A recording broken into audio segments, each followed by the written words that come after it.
Ladies and gentlemen, let's talk some movies. Set up here in the little editing room.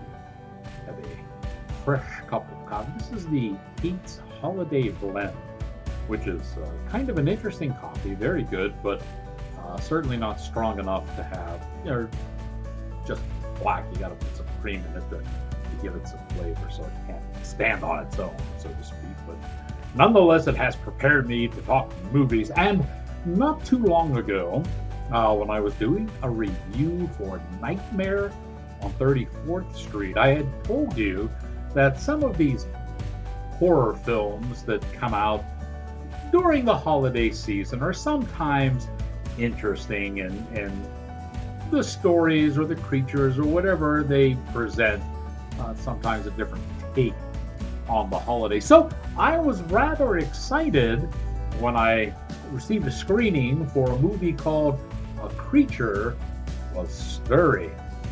Oh, that's a slightly different spin, is it not? And the creature in this is actually kind of interesting. A good monster. And then everything took a left turn. Cinematic class is about to begin. Lord Professor, is it?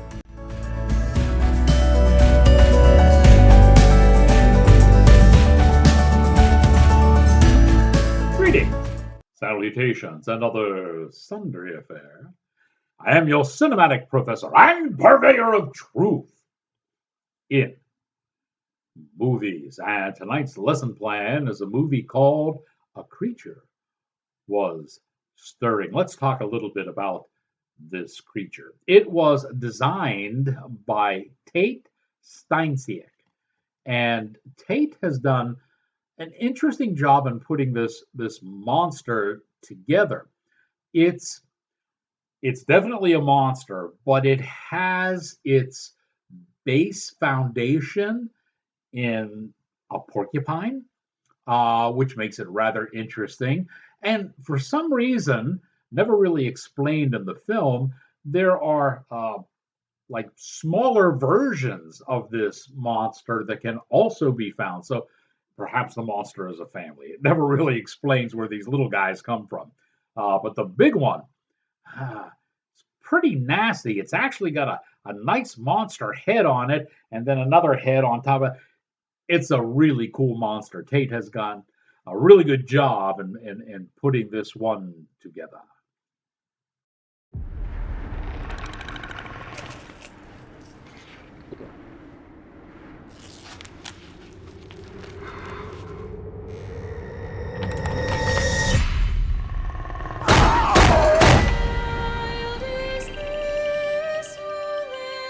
Nice house. It's just you here? I have a daughter. She's prone to psychotic episodes. Something is wrong here.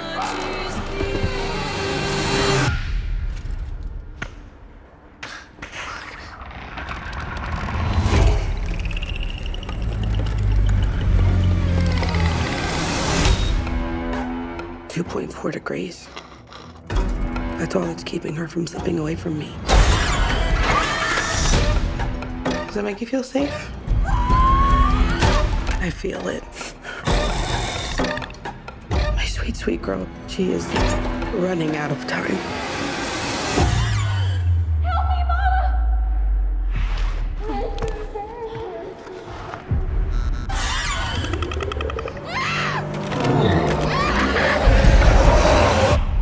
Whatever's happening in this house, you cannot pray it away.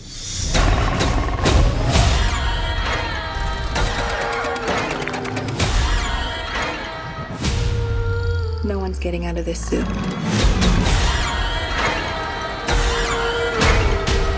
Admit your hand in this. You don't know what it's like to be a mother!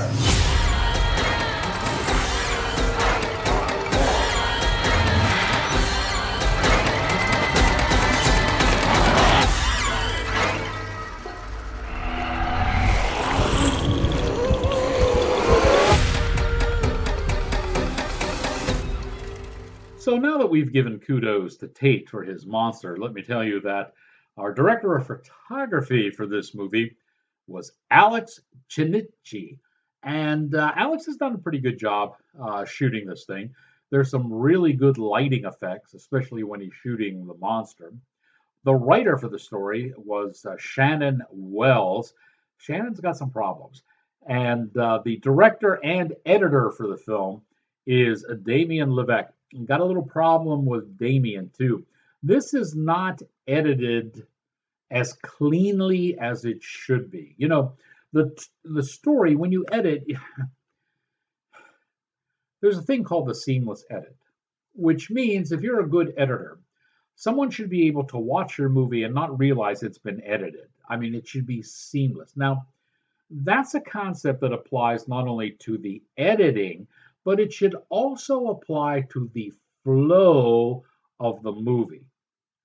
Now, there are some directors who purposely disrupt that flow, and that is their modus operandi in making the movie. And, we put those guys aside for right now. As a general rule, the movie, this one doesn't. It's choppy at parts.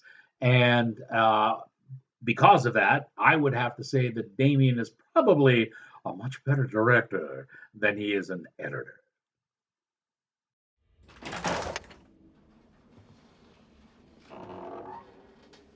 Charm? It's me, Liz. Yeah, I know who you are. Come to stare at the basket case? Old school. Nice. Literally been in hundreds of those things, but I still don't understand how they work. Photochemicals are basically pop like a pimple onto a positive sheet when the exposure exits. After that, what you see is what you get. Or what you thought you saw. Mystery solved. I brought you these. They're very striking.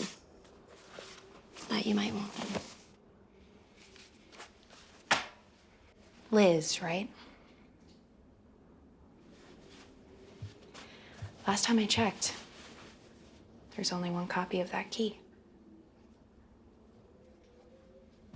I had to see for myself. See what for yourself? That you weren't here against your will. The seizure, the door, the tunnel. The tunnel. Take my picture.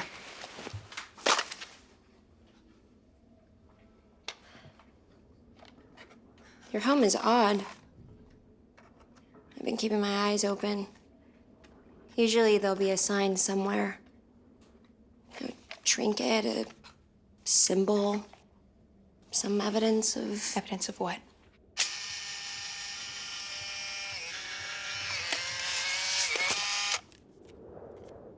faith.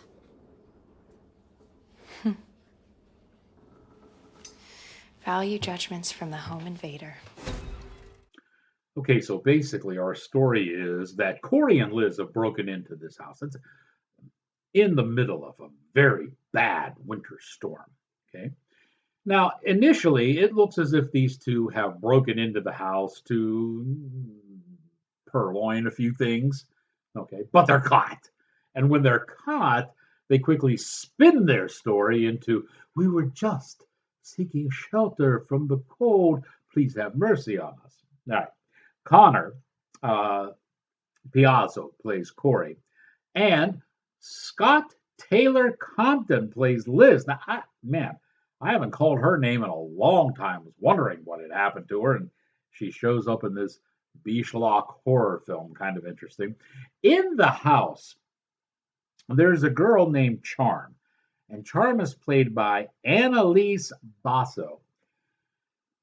Right off the bat, Corey and Liz are under the impression that Charm may be being held in the house and possibly abused by her mother, Faith, and Faith is played by Chrissy Metz. And therein arises the conflict for this movie. You have a couple of thieves break into a house, do some quick thinking to try to make themselves victims. Boy, aren't people getting good at that in this society? And when faith decides that, well, okay, we can give you shelter because it is a bad storm and maybe you were just lost out in the snow, they start injecting all these theories and fears that very possibly could have an effect on charm. And you know, they need to save someone now. They need to become the heroes, victims to heroes, I guess is their arc, and therein lies. But the story can't be that simple, and it certainly can't be that engrossing. There is something much more, shall we say, sinister going on. Okay, so we're talking about monsters here. Who better than someone who knows all about monsters and can comment on them with a thought?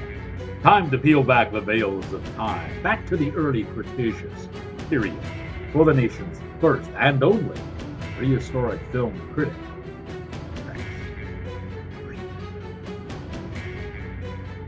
Red monster, then wasted body. You are what you did. Most people never saw it.